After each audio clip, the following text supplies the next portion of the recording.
I found it really quite impossible to care. I think that there's probably several reasons why stuff like this got lost. Why so? Because you're lost in the not interested archive. in that era? I don't or know. Well, I'm just not, those particular I'm not records? really, but I wasn't completely controlled by that. I did listen to the records, and I found it very difficult. But I think the artwork was quite good because it wasn't foul, modern, you know, kind of outrageous pantomime stuff. It was very, very complimentary, I think, to the artists, which I think is quite rare. But ultimately, I don't really care. Do you listen to any old stuff at all? Apart Yeah. from early Sandy Shaw, presumably. Well, yes, I do. Yeah, I'm really locked in the very early 60s, but I can appreciate lots of stuff from the 1950s, but... Like what? Well, I don't know. Billy Fury? Almost. But not the Clovers. No. It doesn't matter what... Morrissey, before we look at the book, perhaps you could try and explain the extraordinary appeal of Joy Division and now New Order, speaking as a fellow Mancunian. I don't know whether I could explain it. I mean, they're treated quite unlike any other band in Britain, yes, really, aren't they are. I think most people's vision of Joy Division is entirely coloured by the death of Ian Curtis, and it's always really the really only factor that people seem to discuss. Joy Division were one group that I really didn't take to that much. Did you used to go and see them in Manchester? I saw them a few times by accident, and, but I can now completely appreciate their appeal. But I look upon Ian Curtis and certainly New Order as neither singers or lyricists, but as symbolists.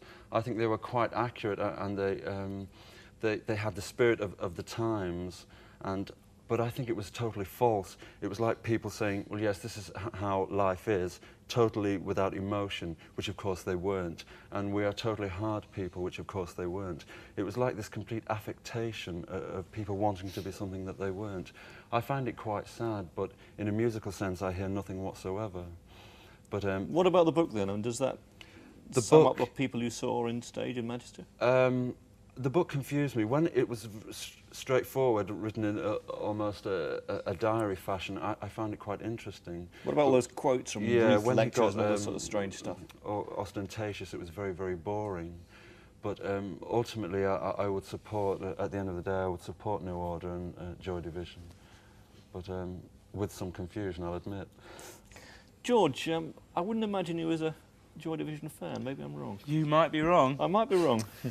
The book just became incredibly suspect for me the minute I saw... you do like them? I mean, I do like them, yeah. It became very suspect when I saw that it was partially... well, a lot of the contributions were from a gentleman called Paul Morley. And you don't approve of Mr. Morley? You'd need a book a lot thicker than that just to list that man's ideas or hang-ups, whatever you like to call it. But it became very, very pretentious in so many areas that I actually didn't finish it. I didn't get anywhere near finishing it. And I actually really liked Joy Division, or particularly their second album. What?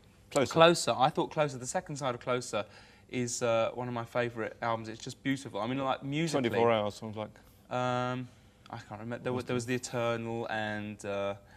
yeah, 24 Hours. There's just 4 tracks, which I don't even know the listing of, but they're just beautiful musically.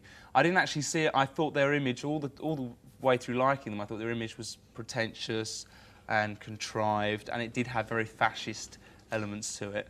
But I thought the music was great. I thought it was quite good the way they didn't harp on about the death, because that was like, I thought that was almost like them.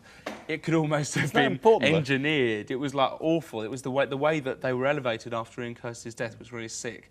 But it was to make it a commercial book. That's what people want to know. Yeah, I mean, know, no. George, To be honest with you, I think that is a book for people who enjoy the idea of factory. The pictures weren't very Thank good you. either, Sorry, were but they? to stop you there.